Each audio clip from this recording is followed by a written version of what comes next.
ओम नमो भगवते वासुदेवाय। श्रद्धालु भक्तों, श्रीमद् भागवत महापुराण के 10वें स्कंद के पूर्वार्ध के 25वां अध्याय के अंतर्गत गोवर्धन धारण का प्रस्तुतिकरण करूंगा। इसके पूर्व जहाँ तक आप कथा श्रवण कर चुके हैं उसके आगे का प्रस्तुतिकरण करता हूँ। श्री सुखदेव जी कहते हैं, परीक्षित, मूसलाधार वर्षा से सताए जाने के कारण सबने अपने अपने सिर और बच्चों को निहुक कर अपने शरीर के नीचे छिपा लिया तथा और वे कांपते कांपते भगवान की शरण में पहुँचे और बोले, प्यारे कृष्ण, तुम बड़े भाग्यवान हो। अब तो कृष्ण केवल तुम्हारे ही भाग्य से हमारी रक्षा होगी। प्रभो, इस सारे गोकुल के एकमात्र स्वामी, एकमात्र रक्षक तुम ही हो।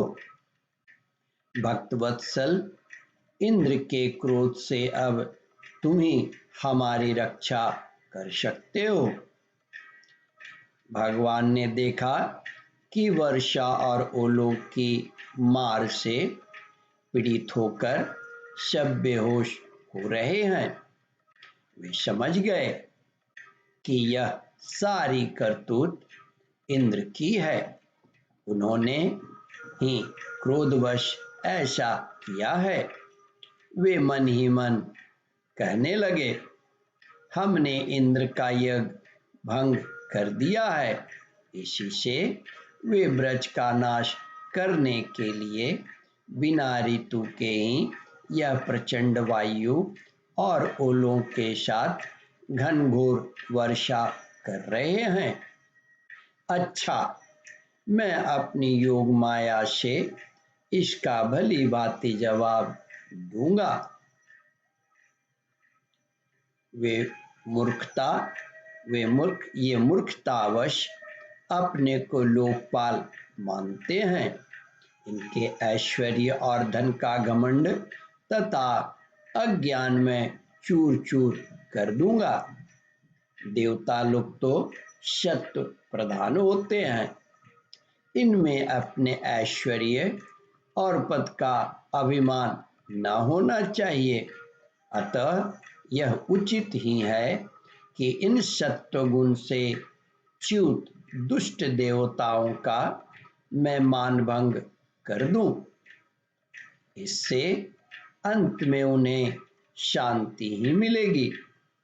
यह सारा ब्रज मेरे आश्रित है, मेरे द्वारा स्वीकृत है और एकमात्र मैं ही इसका रक्षक हूँ।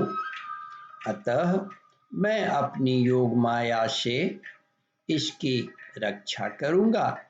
संतों की रक्षा करना तो मेरा व्रत ही है।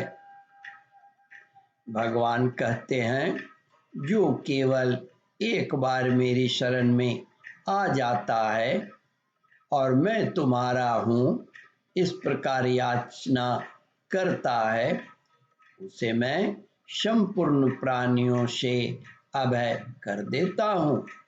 यह मेरा व्रत है। इस प्रकार कहकर भगवान श्री कृष्ण ने खेल खेल में एक ही हाथ से गिरिराज गोवर्धन को उखाड़ लिया और जैसे छोटे छोटे बालक बरसाती छत्ते के पुष्प को उखाड़ कर हाथ में रख लेते हैं, वैसे ही उन्होंने उस पर्वत को धारण कर लिया। इसके बाद भगवान ने गोपों से कहा, माताजी, पिताजी और ब्रजवासियों, तुम लोग अपनी गौओं और सब सामग्रियों के साथ इस पर्वत के गड्ढे में आकर आराम से बैठ जाओ।